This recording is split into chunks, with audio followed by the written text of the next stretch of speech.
5 accounts of allegedly real-life encounters with the Dogman.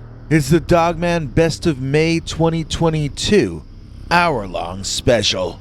Let's kick things off with his all-new story we just received in the email earlier this week.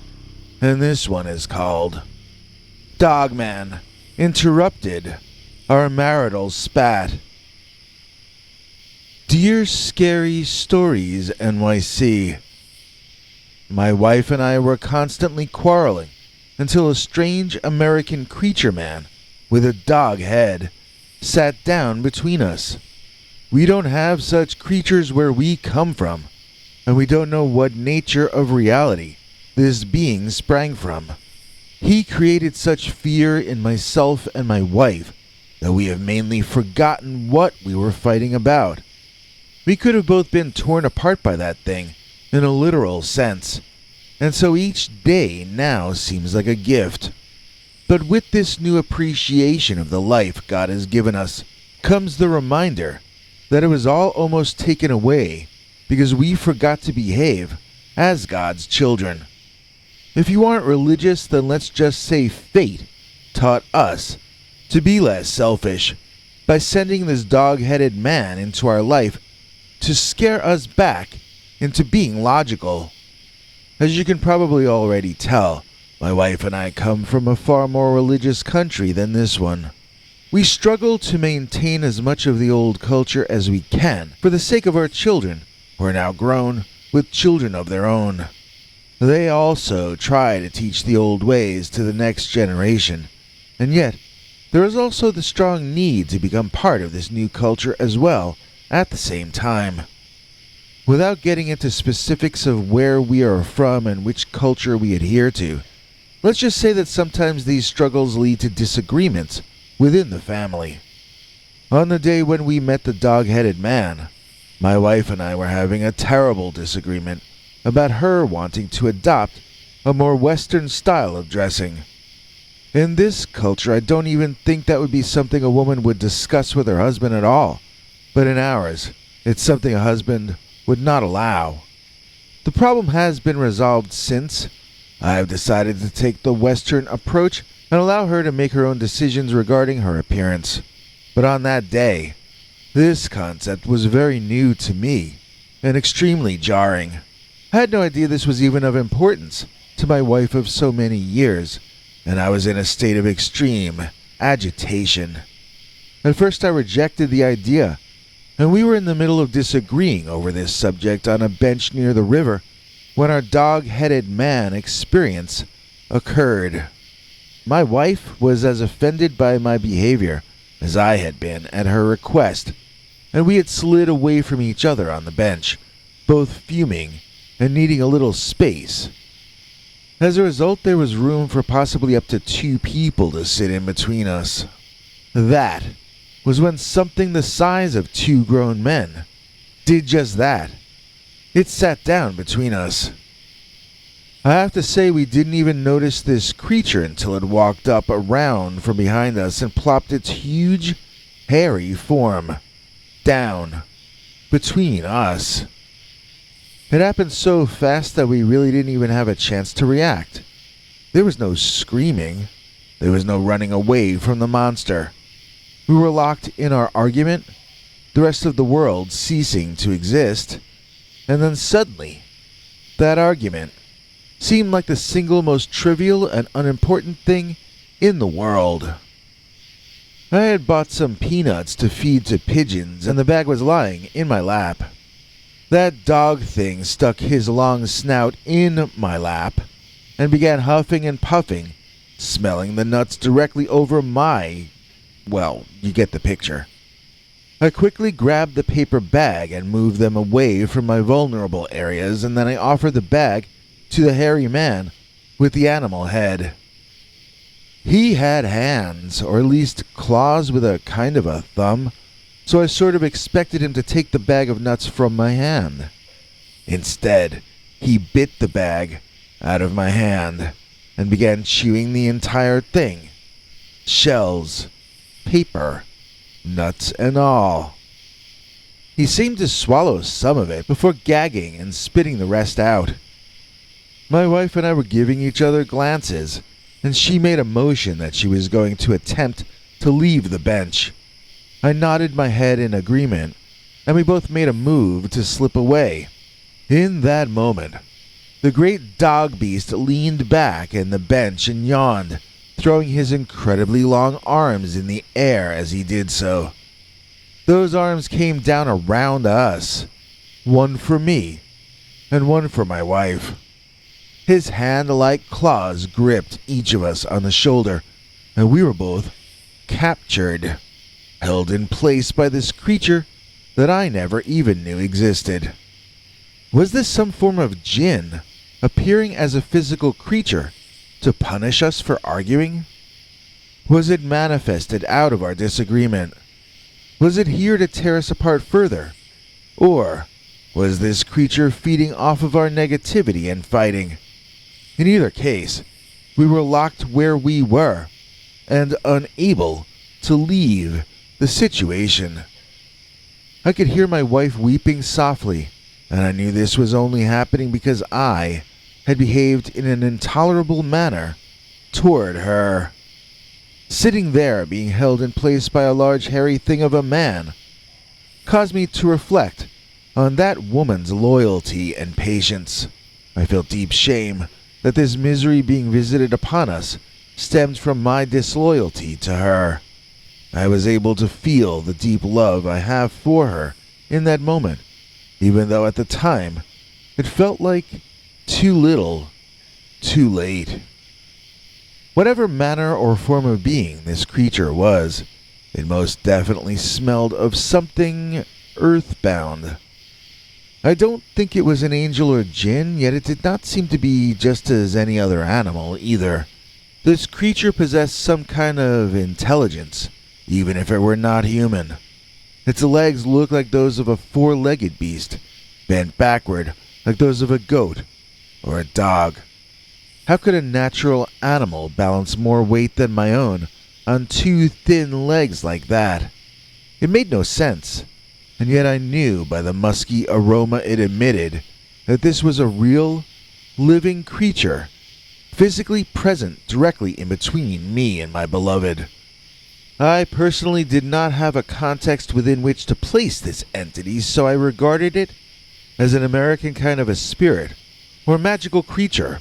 I don't mean magical in the sense of a stage magician. I'm trying to say that this creature, while very real and very messy with my peanuts, seemed to me to have to also be at least in some sense from a higher or different plane of reality.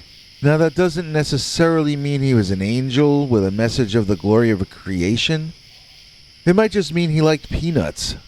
These kinds of beings can obviously sometimes partake in sensory pleasures, and this one might have just smelled my the peanuts that I had in my hand. My wife began speaking prayers.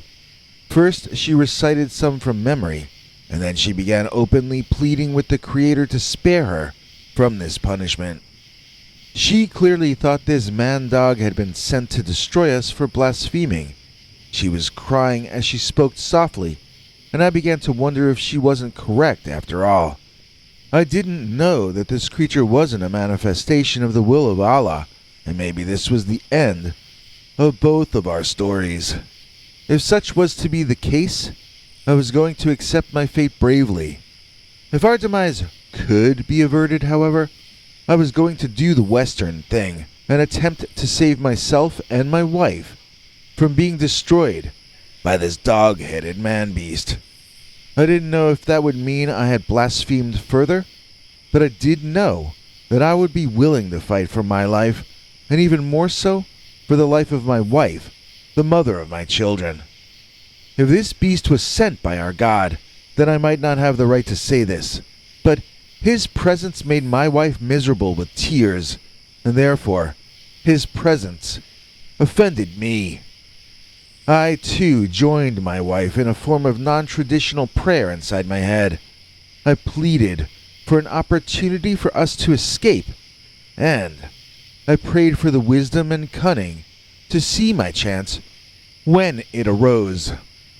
And then, something happened that seems almost comical to the friends and family that we've told this story to. A cat ran by. A house cat. A little pretty orange tiger. It ran from our right to our left, and the Dogman lifted his massive, heavy form as though it were the weight of a feather, and the huge beast chased the tiny one off until they were out of our sight. My wife began weeping even louder, and I consoled her as we rose to quickly escape that area. In the opposite direction, the hairy wolf man had chased the cat. I had a feeling that dog thing would be back, and I needed to get myself and my wife as far away from that area as possible before that happened. So we know now that we were probably meant to depart this realm on that day. We know that we're living on borrowed time. As a consequence, we appreciate each other and our family even more. We still get into arguments, but we know at the core of them that they don't really matter. I've become more open-minded about my wife becoming more Western in her golden years. In fact, her friends make more of a fuss about it than I will. I know my time with her, and on this planet in general, is coming to a close. I don't want it to end in fighting. I want to enjoy her and know her as well as I can for this brief remaining time that I can do so. And I do this not just to honor her, but to fully appreciate the creation that we have been given to live our lives in. Sometimes seeing your life flash in front of your eyes and thinking you're about to meet your maker is the best thing that can happen to you. And the two of us learned this on the day that Dogman interrupted our marital spat. Hope you enjoyed that all-new, never-before-heard Dogman story. Up next, we've got a 3-part story complete in this episode. Then, we finish up with one more after that. But first, I'd like to take a second to let you know that our merch store is in fact up and back in action. The link is in the description below, and we're adding new items each day through Memorial Day. We'll have a 10% discount code we'll be telling you about tomorrow, and for the channel members and PayPal Club members, there is already a 20% discount code that works through Monday. Right now I'm busy making t-shirts, but I'm very interested in what you guys might like me to be putting on sale. More about that over the weekend, but right now it's time for part 1 of a 3-part story complete in this episode. Find out what it's like to be involved in raising a dogman in this fascinating, allegedly true account that we call Dogman and Son. Dear Scary Stories NYC, I've got a story. Well, actually, I have 3 stories if you want to hear them. They're stories about me, my father, a dogman, and the dogman's father. You might say I sort of grew up with that younger dogman, at least to some extent. First, I'd better explain my father, because he's the only reason this all happened to me. Dad was not sensible. He was too friendly to too many people and animals. He always assumed the best about everyone, even when they were obviously getting ready to screw him over. This is probably why we ended up living in a cabin in the woods and hunting for a living. It wasn't that Dad didn't want to fit in. It was just that nobody else wanted him to fit in. He was an original thinker. And nobody wants a poor guy who can think for himself. That's a dangerous thing to be in the human world. Let's face it, if you're rich, they call you eccentric. But if you are not wealthy, they've got a whole long ugly list of other words that they'll apply to you. If you're born into the working class, you're not supposed to think. You're only supposed to follow orders.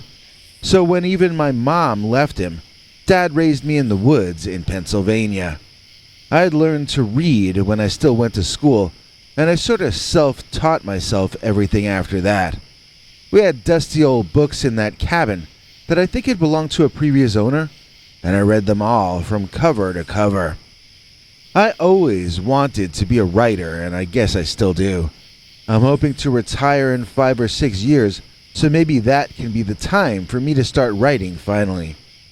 I tell you, your channel makes me want to write stories about these dogmen we used to encounter. I guess this email is the start of me wrapping my head around all those old Pennsylvania dogman experiences. There are a couple of pioneer cemeteries in the woods near the Tuscarora State Forest. Dad and I came upon one of them randomly in the late afternoon one day as the sun was beginning to set, and it was quite a striking scene. Some of the richer people had full-on tombstones, but others had much smaller rocks placed over their final resting places. If they once had names engraved on them, I suppose those names are now as much a part of the past as the individuals whose remains they mark. It was a humbling experience, and a weirdly saddening one as well. There was this heavy mood, as though we had come there to pass on or something. I didn't like it. I wanted to get out of there, but before I could say that to my father, out of nowhere came a small gray puppy, running right up to me, then dancing and jumping at my feet. I don't think I was more than maybe 13 at the time, so the puppy and I instantly started playing and became friends inside of 2 seconds. We were having a ball, and I could hear my father laughing at our acrobatics and antics. Then, something bellowed so loudly that my ears hurt, and my knees went weak underneath me. I had only ever felt my knees do that once before, when we ran across a mama bear, and my mind went directly to the idea that this might not be a puppy that I was playing with at all. This might be a baby wolf. I must be being roared at by a mother wolf.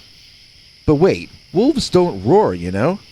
So I was moving my eyes and my head to turn to see what exactly was making that terrible shouting sound. I felt like time had slowed down to an almost halt, and I wondered if this is what you feel when you're about to pass on.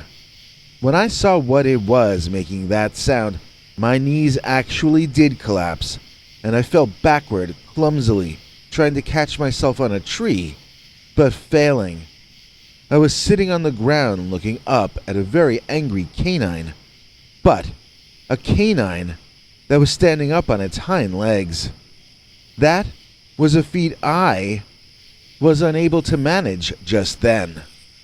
I got a good long look at that mama bear dog thing, and one of the things I noticed was that it was not a mama at all. It was definitely a papa bear, but it was also definitely not a bear. To me, that looked like an upright walking wolf, but the paws were somewhat more like bear claws. I'm not sure what to compare the claws to, honestly, as they looked like dog paws, but functioned more like human hands. Imagine bear claws with the final claw offset more like a thumb. Then imagine it looking somehow very canine. I suppose I'll have to get better at describing things if I really do want to become a writer.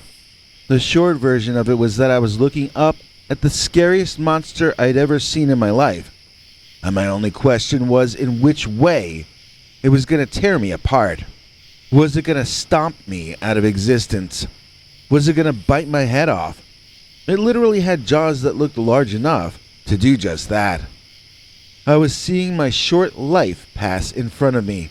I was so sad about all the things I would never get to do. When I was sitting on the dirt looking up, that dogman might as well have been as big as Godzilla. That's what it seemed like to me. And I was an ant underneath him. I flinched as I thought I was being attacked from the rear, but it was only my dad. He had walked up and leaned over to pull me to my feet. He whispered at me to be quiet, so I was. After I was standing again, Dad put his arm around me and I hugged him. Hard. The puppy excitedly and happily danced and pranced all around, jumping up on me in a playful manner. I held my breath because I expected to either be bellowed at again or possibly something worse. Instead, that Papa Dogman just turned around and walked away from us, emerging back into the woodline. The puppy and I returned to playing, and that night, He even slept just outside our tent flap, as though he were guarding us. In the morning, he was gone. My father told me that the Papa Dogman had come to collect him in the night. To my father, this was the time he was proudest of me. He lectured on and on the next morning about what an honor we had just received. That Dogman respected us as fellow hunters and did not treat us as prey, my father insisted. When he saw me defend you, and when he saw his son's reaction, he realized we were the same as him. We were just carnivores, out carnivoring. Dad had a colorful way of speaking, but you always understood what he was trying to communicate. Even as a kid, I knew he was a screwball, but I loved him anyway. There's no way he would be allowed custody of me in the modern world. He was just too much of an individualist. He was a very proud American as well, which these days they say is a bad thing. Dad was a man of his time, but he was quite a man. Who else would have let his son play with a Dogman pup? My father and I encountered that Dogman again, and his son 2 more times. Those are 2 more stories I can tell, although they might not be scary enough for your channel. I mean, I guess they're scary in places. I'm an extremely lucky man. I've had multiple encounters with that Dogman family, and I came away unharmed, and I feel enriched. How many people use a word like enriched when describing their Dogman encounter? But that's how I still feel to this day about the time that my father and I encountered.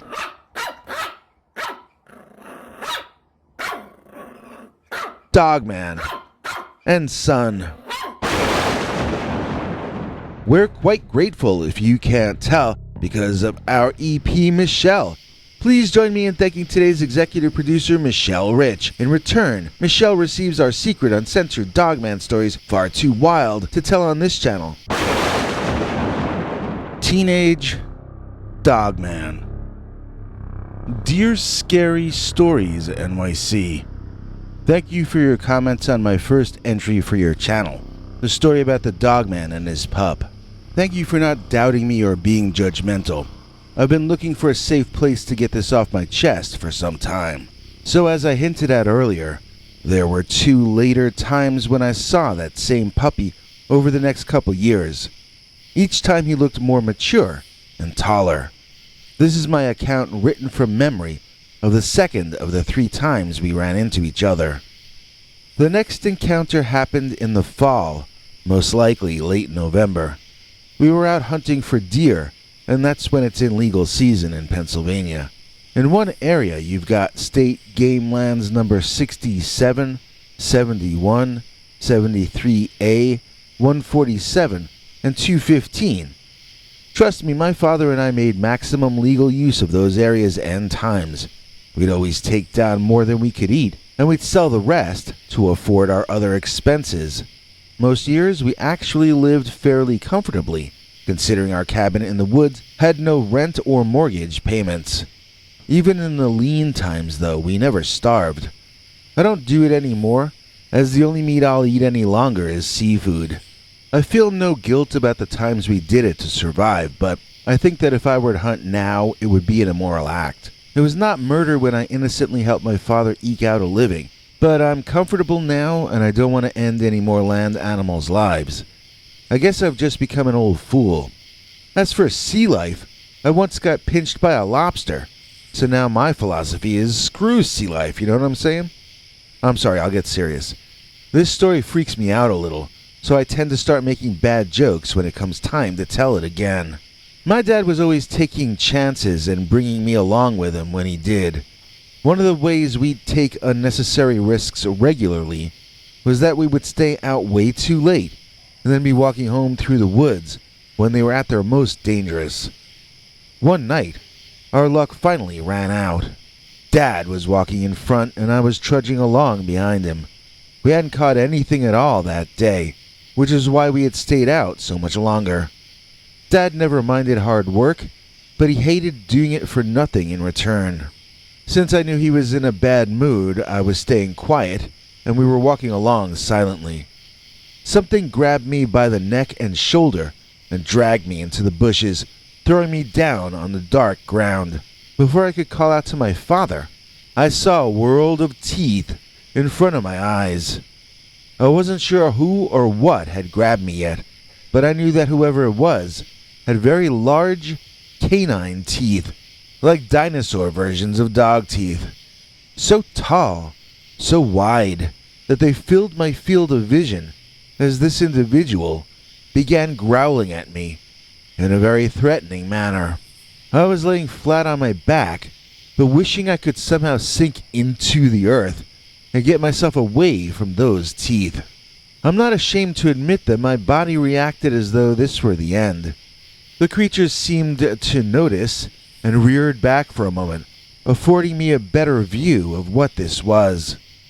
It was a Dogman, a dark gray adult upright walking canine. It was extremely tall. I'm a bad judge of height, but it seemed larger than a very tall man, possibly in the range of 6'8" to 8 or even 9 feet tall maybe. I thought it looked just like the Papa Dogman I had seen back during the summer.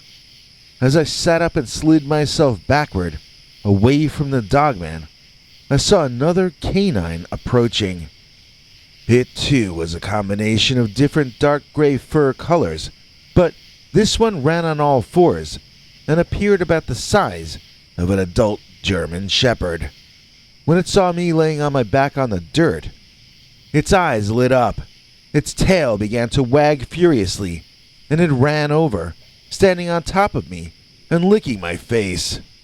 It was hard to breathe with that amount of weight on top of me, as this animal seemed to be far more massive than your average German Shepherd. Between that and the licking all over my face, mouth, and nose, I was hardly able to breathe in at all. Whatever this creature was, it sure seemed to like the taste of my skin. I somehow turned myself on my side, getting the beast off my chest. This left me lying there, breathing in and out through a pained chest and pained lungs. Even as I lay on my side gasping for air, the dog licked my face so enthusiastically that it kept making me choke. If this was how it planned on ending my life, at least it seemed more merciful than just tearing my throat open. On the other hand, at least I might go quicker that way. At any rate, I got myself into a sitting position at the base of a tree trunk, and I wheezed for air. The dog continued to dance around me as though something wonderful were happening. I could see the large, upright walking beast man further away, just watching the two of us interact. That was when I made the mental connection. Could these actually be the same two Dogmen from the previous encounter? I looked a little harder at the German Shepherd-sized creature, and it did have the sort of face mask look around his eyes, as I remember that puppy having back in the summer. Could this be that puppy grown so large in a few months? Then it finally clicked in my brain that this was who it had to be. It looked like a fully grown dog to me, but it was only a teenager in terms of its development. That cute puppy was going to continue to grow until it was the size of its father, or even larger. It wasn't a normal dog. I mean, this should have all been obvious to me months earlier, but cut me some slack. I was still really young. These first two encounters happened when I was 13, and I had one final encounter when I was, 16. There wasn't any internet back then, and Daddy kept me out of school, so whatever I knew, I had to figure out for myself, and I figured this out for myself. I took a risk that I did understand what was happening, and I stood up. Holding my hands out in front of me, I made a noise like you make when you tell your pet dog to come closer. That canine raced to me on all fours, then stood on its hind legs and rested its arms on either of my shoulders, giving my face a big sloppy wet dog kiss all over for some time. Yep, this was the same couple of dogmen, all right. I called out to my father, and when I didn't hear him call back, I whistled our special secret family whistle. I could hear him arrive behind me amid a torrent of foul language. I guess he couldn't tell if I was calling him to rescue me or what. So I shouted to him before he drew his rifle and shot anybody. He saw that younger Dogman, who was at that point around the same size as me when he stood on his hind legs, licking me all over, and he saw that Daddy Dogman watching the same thing. I wouldn't be surprised if either of the parents looked at each other and shrugged. The puppy still remembered my scent, and that puppy also still clearly saw me as being his friend, on his side. His parents still seemed to be willing to humor his offspring, at least on this subject. Although he clearly didn't care for me or humans in general, the adult Dogman was willing to allow his son to make his own decisions about who to be friends with. After saying hello for a long time, the teenage Dogman and I started up a fearsome game of fetch. That Dogman would leap over some bushes and crash straight through others, rearranging the forest in his wake, just in order to catch that branch that I had flung. My father came to stand closer to me, and we had a conversation each time the Dogman ran off to chase my stick. Basically, Dad just kept asking me over and over and over if we could leave yet. Then, the younger Dogman would race back, and my father would go hide in the woods again for a while. I just kept telling him the same thing. The game is over when the Dogman says it's over, and not a minute sooner. Dad whined like those were my rules, but you don't make rules for a giant puppy. The giant puppy makes rules for you. So, we were playing to the point where I was becoming physically exhausted, when suddenly, the forest erupted in a loud, incredibly long howl. It was then I realized that I hadn't seen the adult Dogman for some time. I wondered if that was who we were hearing making that howl. If not, certainly it was another creature just as large. The teenage Dogman froze, and I listened. Then, without saying goodbye or even gazing in my direction, the beast ran off on all fours, in the direction of the sound. No doubt it was Papa ringing the dinner bell. I had been dismissed. You know, it felt like my dad treated me differently from then on. I think he saw that I was growing up, that I was starting to be able to handle situations on my own, even situations that he himself wasn't certain how to cope with. He shouldn't have been surprised, though, because he had raised me to take things as they came, and to deal with what you've got to deal with while you've got to deal with it. I am my father's son, and he made me who I am. Still, to this day, years after he's left us, I try to be the man that I think he would want me to be. I hope that makes him happy, as I wasn't sure that I always pleased him in life, and I'm not sure he agreed with my decisions regarding the teenage Dogman. The birds had tippy-hedron. We have fraggy-dendron. You need to smile and not act saggy when you get a comment from Dear Fraggy. Please join me in thanking Fraggy Dendron, who is not only our executive producer for today, but one of the nicest people in our comments section. Please be nice to Fraggy, as she's a big reason we're still around. In exchange for her support, we share various perks with Fraggy, including our secret uncensored Dogman stories, far too wild to ever tell on this channel. The Dogman took a mate. Dear Scary Stories NYC. I'm the guy who told you the stories about the Dogman puppy I played with, and then the second time I encountered him, when he was sort of a teenage Dogman or young adult. Both of those times my main fear was not him, but rather his fully grown and extraordinarily gruff father Dogman. The elder one was well over 6 feet tall, possibly over 7. I'm just not a good judge of height. The last time I saw the son, he was the size of an adult German shepherd, and mostly quadrupedal. What I mean to say is that he ran around on all fours like a normal dog most of the time. Once in a while, though, you could see the family resemblance, as this guy would stand up and walk around like a dog-shaped human being. The younger one acted as friendly as the friendliest puppy, But the father was a straight-up wild animal that clearly did not like human beings. He would allow his son to play with me, or at least we played together on those 2 isolated days that I've already described to you in previous emails. I had always had my father with me when I encountered the 2 dogmen before, and in the same way, they had also been a father-son team both times.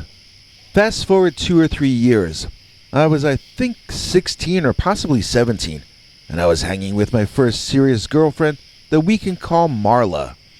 Marla and I met purely by chance when my dad got into a fender bender with her dad. I'd like to say I asked her out because she was so pretty and smart, but honestly, it was because she was the first female I'd seen that year under the age of 70. When you avoid the town and stay in the woods, you cut down your dating chances significantly. So Marla got me a job in town, which earned me some more friends and a wider world view. Dad and I just sort of naturally drifted apart. Instead of hunting for my food, I worked jobs and bought food for him and me both out of my paychecks. By that point, half or more of the time I spent in the woods was no longer hunting with Dad. It was strolling hand in hand with Marla. She enjoyed bringing me to her favorite places, and I enjoyed taking her on hiking trails and that sort of thing. Then, one day, we walked straight into a world of very high strangeness. Have you ever been walking along on a warm spring or maybe cool summer day, in love with your companion, each breath of air sweeter than the previous one, and then suddenly the day turns dark, like the sky's been blotted out. The breeze turns into a whistling wind, and the perfectly clear day becomes foggier than London in an old Sherlock Holmes movie. Well, that's what happened to us that day. At first I didn't mind too much, as it made Marla cling more closely to me in the wind. But soon, she pointed out a very large man, moving through the mist, seemingly approaching us. The man was unnaturally tall.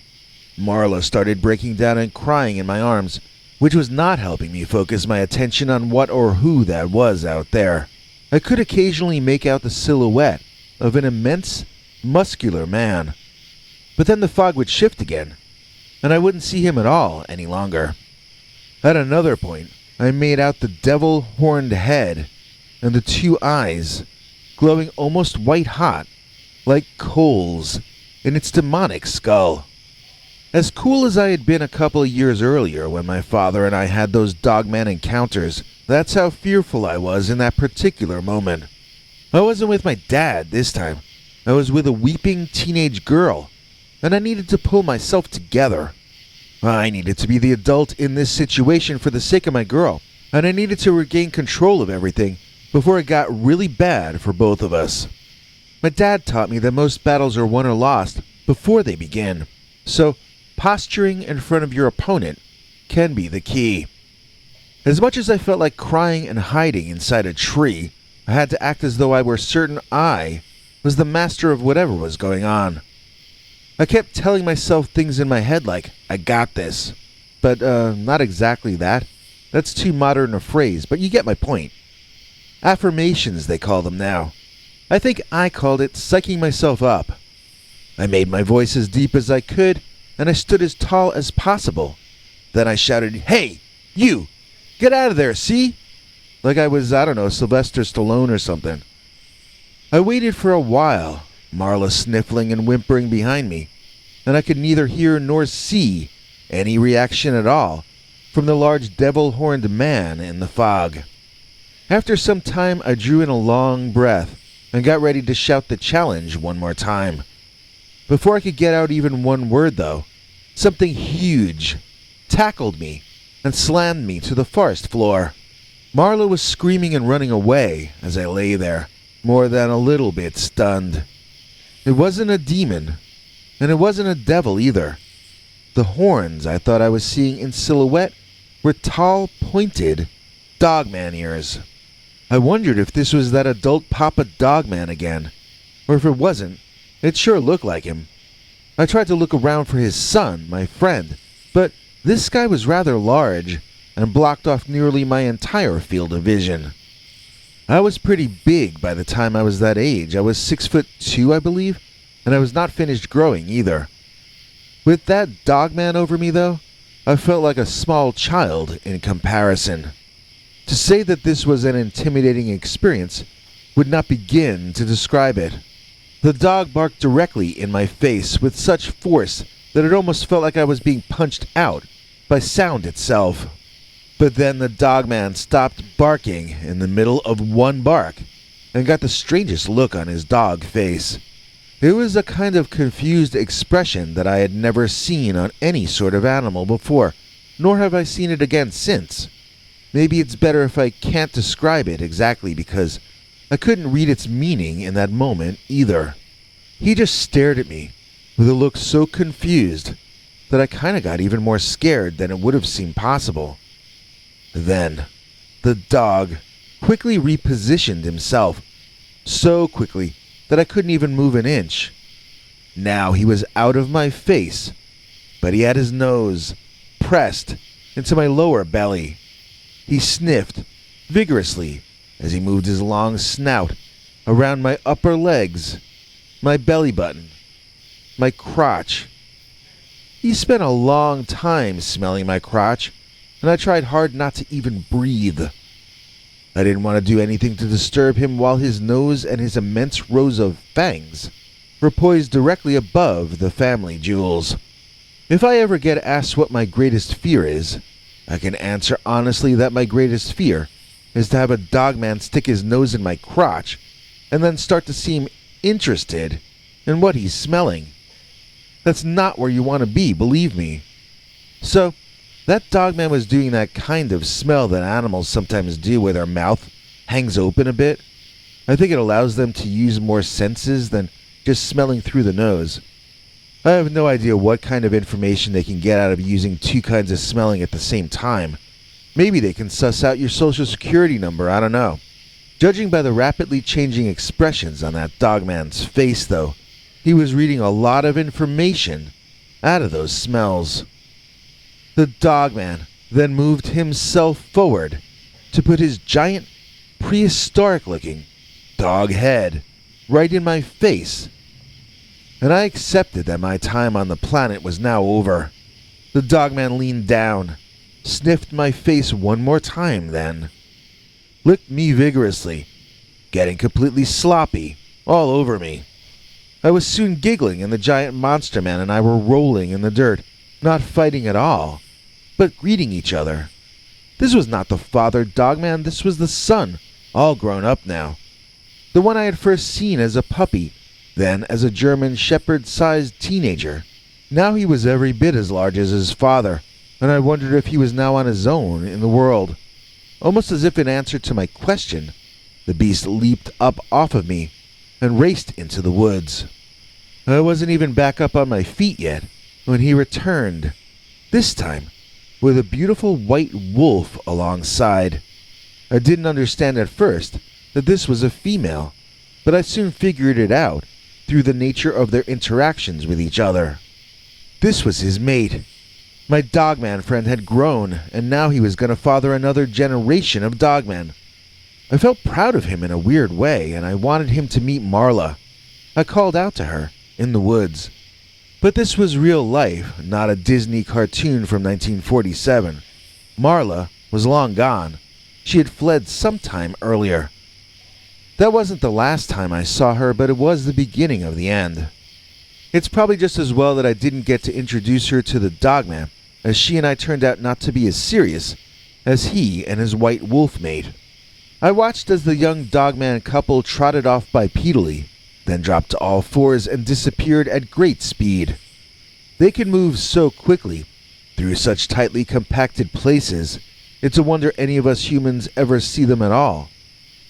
If we ever succeed in catching a Dogman, I bet it'll happen by accident. I don't think we're intelligent enough to outsmart them, not while they have the strength, the agility, and the eons of survival instincts that they have on their side. Now that last Dogman experience had a sort of supernatural vibe to it. I mean, it started off with the Dogman appearing in that unnatural-seeming fog as lightning and thunder were off in the background. So people ask me if I think Dogman is from another world in any sense. Do I think it's supernatural or paranormal or from another dimension? Well, I don't know enough to say that it isn't, and I don't know enough to say that it is. The fact that I ran into it 3 times, and it seemed older each time, makes it feel like I was dealing with a natural animal that exists in the same timeline as me and ages like I do. That sounds real in the normal sense, not the paranormal sense. As for the fog in that third encounter, it might have been natural. Since fog is associated with Dogman in a number of other sighting reports as well, though, I wonder if that might be an ability of the creature, like a defense mechanism. He was walking with his mate, who was colored bright white, and therefore would be easier to see in the dark woods. Her coloring would make her more vulnerable out in the wild. What if the fog was the result of the Dogman or his mate somehow creating their own cloud cover or cloaking? I know it's bad form for me to present that idea when I can't even guess how an apex predator would be able to auto-generate fog at will, but it did seem very convenient that it was there when it suited him and gone when he wanted me to meet his girlfriend. Then again, that might have also been entirely coincidental and just randomly convenient. I don't know enough to say for sure either way. So it's been many years since this all happened. I've never seen the Dogman again, but I'm rarely in the forest any longer. He aged from puppy into adult at a rate far faster than it would take a human being. Does that mean the Dogman's life expectancy is also shorter than that of a human? Maybe he's been gone for years. Maybe he's still around. I can't know either way. But I'm still very happy that I got to find out when the Dogman took a mate.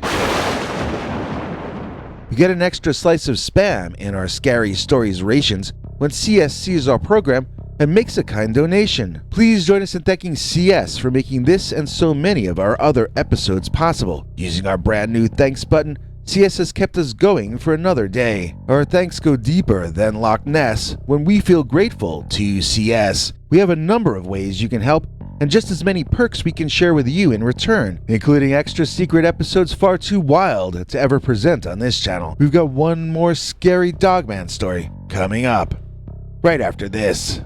I'd like to take a moment to say that if you have a scary story you'd like to tell us here, you can write Peter at peterbernard.com, or you can call our new Scary Stories hotline number and leave it to us in the form of a voicemail message. It's easy to remember. 804-LESCARY. That's 804-LESCARY, or 804-537-2279. Dogman at sundown. Or, I figured out how to keep Dogman away. Dear Scary Stories NYC, I think I figured out a way to protect your home from the Dogman, and I'll tell you about it in this email. At least it's worked for me for the last 6 months, since I had my wintertime Dogman experiences just after last Thanksgiving. This is actually a pretty scary sequence of events that I lived through, but I wanted to announce that there is a happy ending before I even begin telling you about what went down between me and the North American upright walking canine, or Dogman. Most of the people in my office are back to work now, but that was not yet the case back at the end of last year. I myself was still working at home then. Even though it had been going on for well over a year, I had never gotten used to or comfortable with working in any of the rooms upstairs in the house I share with my partner. Finally, we traded office spaces, and I ended up working on the ground floor, on the side of the house toward the back. My window looked out on rose bushes, a lawn, and some trees, and I found the converted former library to be a good place to concentrate and really get some work done. That, in fact, was the case, as I worked with my back to the window until well after sunset each night. I had a truly strange feeling of being watched, but I enjoyed the warm feeling of the sun on my back more than I disliked that feeling. In fact, I think that because of being stuck alone working for so long, I kind of almost didn't mind the feeling of being watched. I guess I sorta got used to it, since I've always worked in open office spaces where everybody can see everybody else, and so chances are somebody's gonna be looking at you almost all the time, even if they don't mean to. So something in my nervous system was trying to warn me about something lurking behind me, but I was so lonely for any kind of interaction, I actually sort of welcomed the company. So then there came that night, the night when everything changed. Maybe evening is a better word.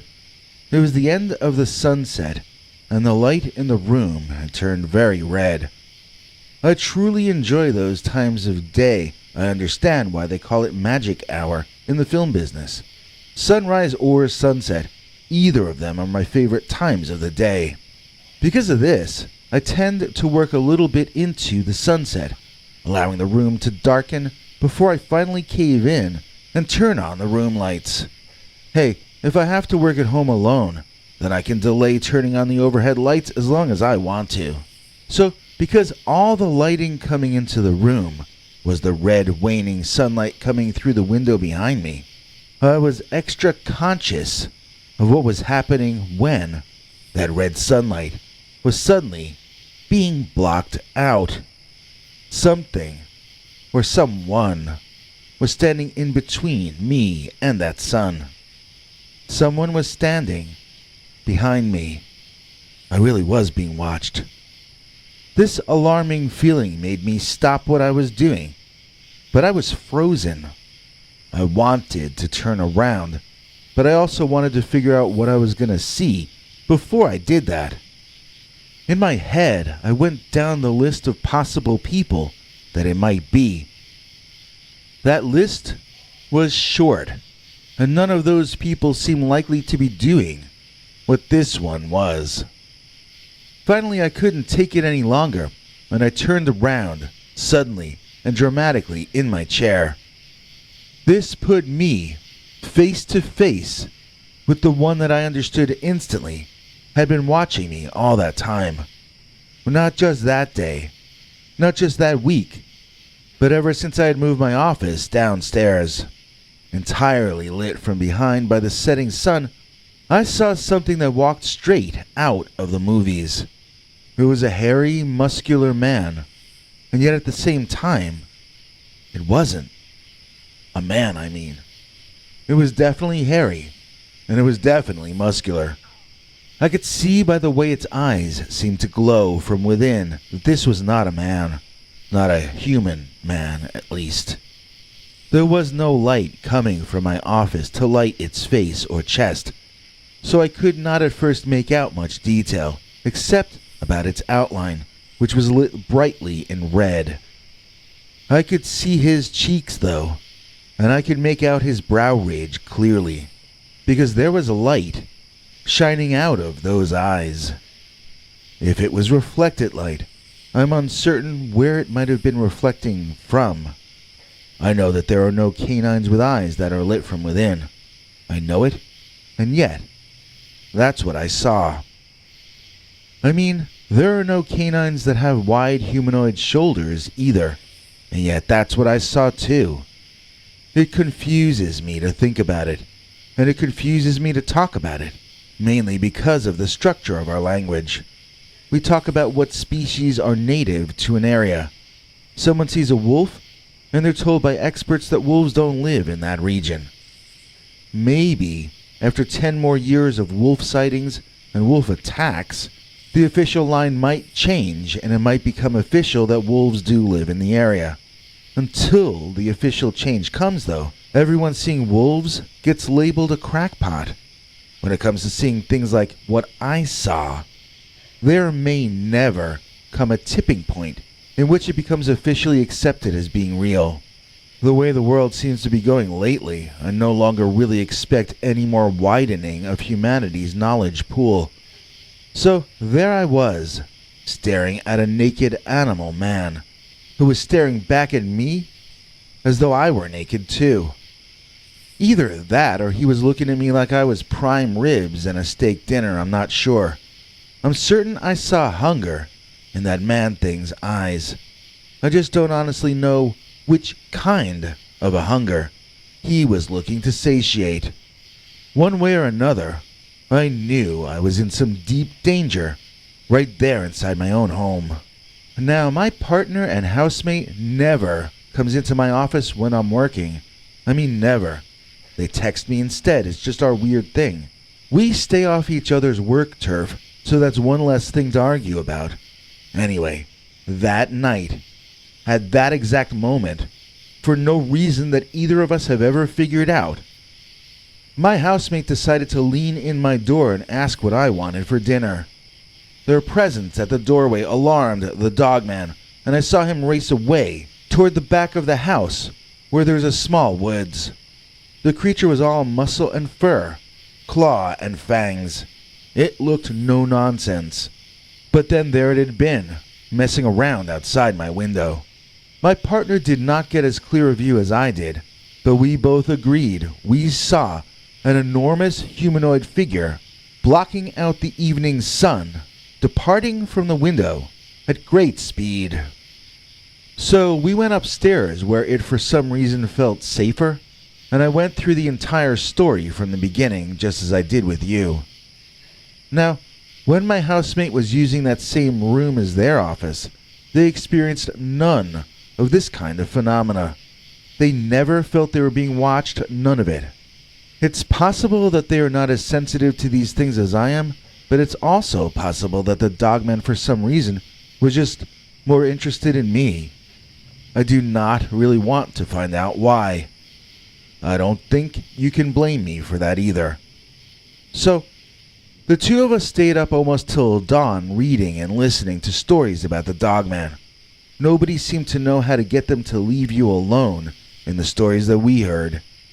Some people had seen a Dogman one place, then moved, and found the Dogman followed them to their new home.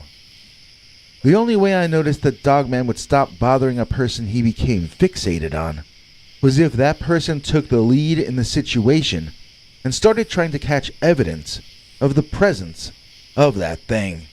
So that's why my partner and I invested in some trap cameras which we've hung up in various places around the property.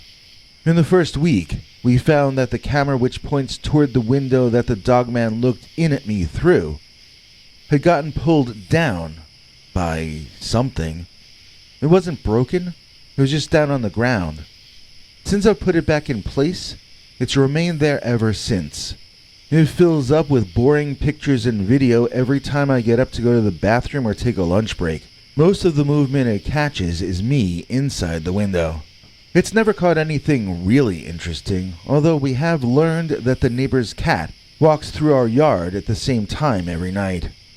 In other words, no Dogman, no upright walking canines, no canines down on all fours, no dogs or monsters of any kind.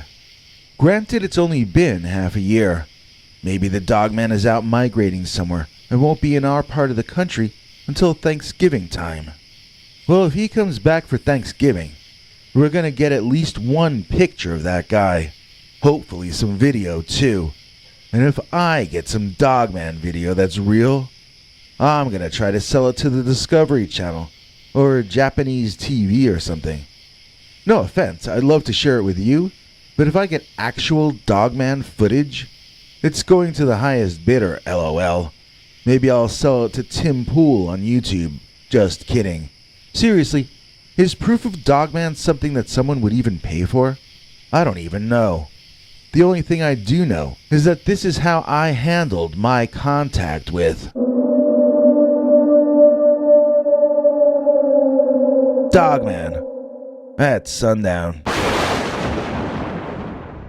I would like to reassert that he's a badass, Fred Gilbert. Black or white or green or red, there's no one cooler than dear Fred. Please join us in thanking Fred Gilbert for making this episode possible. In exchange, he receives our cool perks, which we're all about to be schooled in by Henry Lee Dogman.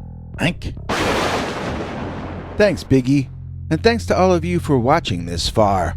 If you liked it, please click like. If you'd like to see more of our work, please subscribe. And also click that bell icon if you'd like to be notified when we put out a new episode. To become an executive producer, you can donate to us through the thanks button under each of our videos or through our paypal.me/PeterBernard209 page. To receive cool perks like secret uncensored Dogman episodes far too wild to ever run on this channel, you can become a YouTube channel member by clicking the join button, or join our PayPal subscribers club at peterbernard.com. Joining either at the $3 a month level or above gets you access to our over 25 hours of secret uncensored Dogman stories available nowhere else. Do you have a scary story about Dogman or some other kind of high strangeness that happened to you? Let us know by emailing us at scarystoriesnyc@gmail.com or by leaving us a voicemail message at 804-LA-SCARY. You may need to call back on that one. It cuts off after, I think, 3 minutes. And if you don't want to do any of that stuff, thank you for simply watching to the end. Good night, and have a scary tomorrow.